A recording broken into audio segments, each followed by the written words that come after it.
بسم اللہ الرحمن الرحیم۔ السلام علیکم ورحمۃ اللہ وبرکاتہ۔ اللہ رب العزت کی بارگاہ میں دعا ہے کہ تمام دوست احباب خیر و عافیت سے ہوں گے، تمام کی رزق حلال میں، مال و جان میں، عزت میں، آبرو میں برکتیں عطا فرمائے۔ آپ دیکھ رہے ہیں داء الفلاح یوٹیوب چینل آفیشیل۔ انشاءاللہ عز و جل آج کا جو مخصوص عمل ہے وہ سورہ فاتحہ پر میسر ہے۔ اللہ تعالی ہمیں اس کی قدر و قیمت جاننے کی سعادتیں و توفیق عطا فرمائے۔ یقین تمام دوست احباب چاہے پاکستان میں ہیں، غیر ممالک میں ہیں، اور جہاں جہاں دنیا بستی ہے، جہاں زمین اور آسمان موجود ہیں، وہاں تک تمام اللہ کا ذکر کرنے میں مصروف اور مشغول ہوں گے، کیونکہ فرمایا گیا الا بذکر اللہ وتطمئن القلوب، دلوں کی سکون اور روح کا چین اللہ کے ذکر خیر میں ہے۔ نماز فرض ہے، قرآن پڑھنا اللہ کا ذکر ہے، اسی انداز کے ساتھ اسماء الحسنہ پڑھنا اللہ کا ذکر ہے۔ اللہ تعالی ہمیں آج کا خاص عمل اور ہر دن کا ذکر کرنے میں اللہ تعالی ہماری مدد فرمائے، مددگار پیدا فرمائے، کیونکہ سورہ فاتحہ قرآن مجید کی ابتدائی صورت ہے۔ بسم اللہ الرحمن الرحیم سے آغاز جس کام کا بھی کیا جائے اللہ تعالیٰ اسے برکتیں عطا فرما دیتا ہے۔ رحمان اور جو رحیم کی صفت ہے یہ بڑی کمال کی ہے۔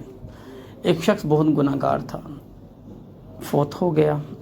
جب وہ فوت ہوا تو اس کی بیوی کے پیٹ میں بچہ تھا۔ جیسے ہی اس کی پیدائش ہوئی اور پیدائش کے بعد وہ بڑا ہوا، قاری صاحب کی طرف بھیجا گیا۔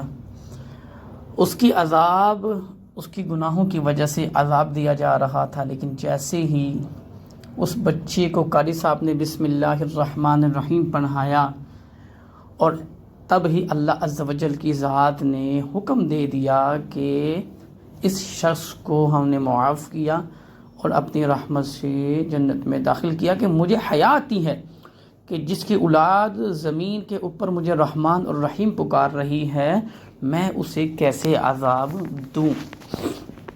اس لیے ایک چھوٹی سی کوشش انسان کو بہت بڑا بنا دیتی ہے، عاجزی انسان کو بہت بڑا بنا دیتی ہے، اور لمحہ با لمحہ نیکی کرنا یہ بھی انسان کی خوبصورتی کو بڑھاتا ہے۔ سورہ فاتحہ کی بات کی جائے تو یہ وہ صورت ہے جو ابتدائی صورت ہے، ہم ہر نماز میں پڑھتے ہیں، پانچوں نمازوں میں پڑھی جاتی ہے، نوافل میں پڑھی جاتی ہے، تہجد میں پڑھی جاتی ہے، سورہ فاتحہ تو پڑھی جاتی ہے، تو اس کی تو شانیں ہی بہت زیادہ ہیں۔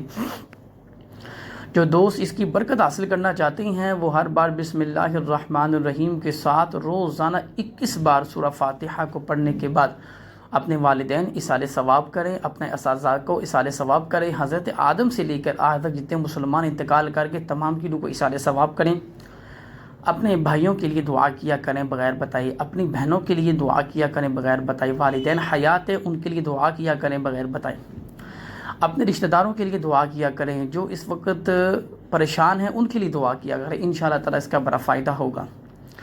پھر نبی پاک صلی اللہ تعالیٰ علیہ وبارک وسلم کی ذات اقدس پر روزانہ ڈھیروں ڈھیر درود پاک پڑھنا، یہ بھی انشاءاللہ عز و جل آپ کو کامیابی کی طرف لے جائے گی۔